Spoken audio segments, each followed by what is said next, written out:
Tu recharges ton véhicule électrique ce soir à 100. Arrête, parce que tu es en train de détruire des milliers d'euros de batterie sans le savoir. Avant, j'avais un véhicule diesel. Je roulais. Mon réservoir se vidait. Jusqu'au rouge, je faisais le plein. Si tu fais ça avec ton véhicule électrique, c'est catastrophique. Dans cette vidéo, je te présente les 6 erreurs que font les propriétaires d'un véhicule électrique qui viennent du thermique. Et en plus, à la fin, je te mets aussi un bonus que même les propriétaires de véhicules électriques ne connaissent pas depuis 3 ans. Moi, c'est Thomas, et pendant des années, j'ai conduit des véhicules thermiques peut-être comme toi. Et j'ai commis des erreurs avec mon véhicule électrique au début. Je suis là pour t'expliquer ce qu'il faut faire et pas faire afin que ça ne te coûte pas une fortune. Parce que moi, comme toi, j'ai commis des erreurs au début. Traite ton véhicule électrique comme un réservoir d'essence. La plus grosse erreur, c'est de regarder le réflexe de l'essence. On vide, on remplit, on recommence. Ça marche avec un réservoir liquide. Avec une batterie lithium-ion, c'est le meilleur moyen de l'user en 2 ans. Regarde ton smartphone. Apple dit noir sur blanc dans le manuel charge entre 20 et 80%. Évite les extrêmes. Ta batterie iPhone durera des années. Ignore ça et dans 18 mois, elle tiendra 3 heures. Ton véhicule électrique, c'est pareil. La règle d'or, 20-80% au quotidien. 100% uniquement avant un long trajet. Programme ça tout de suite dans ton appli constructeur dès ce soir. C'est te met 30 secondes à faire et ça va protéger des milliers d'euros de batterie sur 5 ans, 10 ans. Erreur numéro 2, payer sa recharge sans comparer les prix. L'essence, c'est simple. 2 euros partout sur les supermarchés, 5-10 centimes moins cher. L'électricité, c'est l'inverse du chaos. Et si tu n'y fais pas attention, tu peux payer jusqu'à 10 fois plus cher pour le même électron.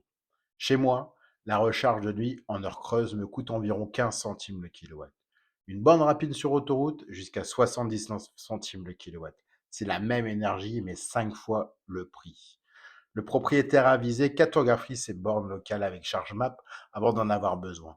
Et il active les heures creuses dès l'achat. C'est souvent 30 à 50% moins cher sur un an. Et si tu ne peux pas recharger chez toi, ne dis pas le véhicule électrique, c'est pas fait pour toi.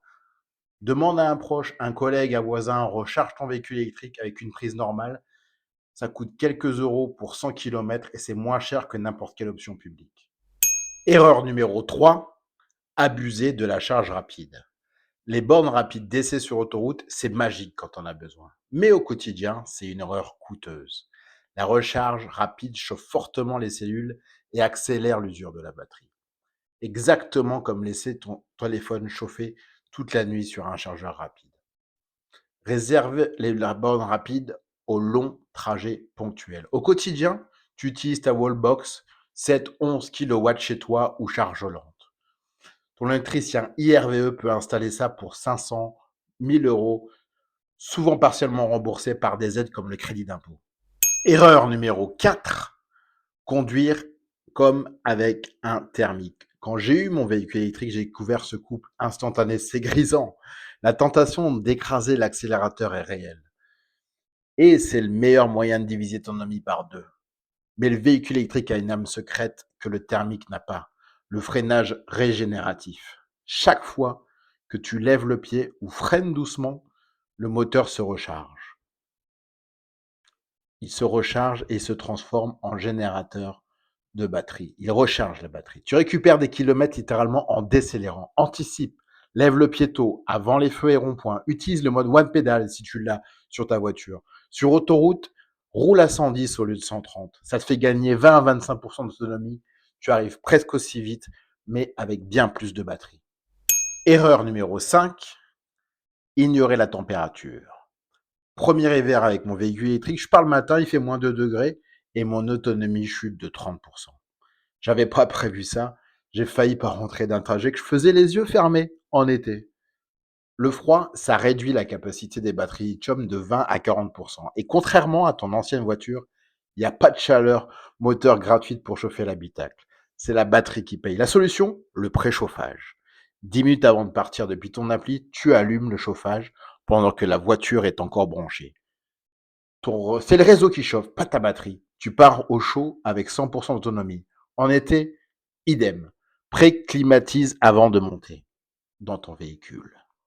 Erreur numéro 6, mal planifier les longs trajets. Dernière erreur, et c'est le classique du conducteur thermique. Partir sans plan de recharge. Avec l'essence, tu as une station tous les 10 km.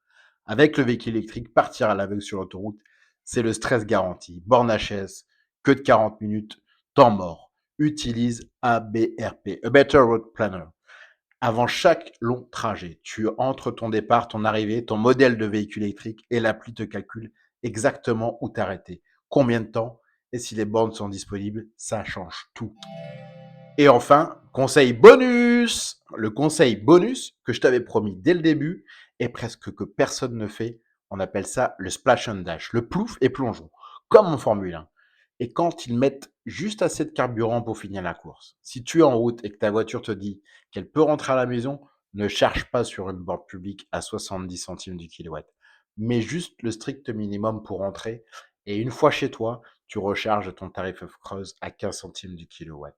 Sur un an, cette habitude peut te faire économiser de 200 à 400 euros.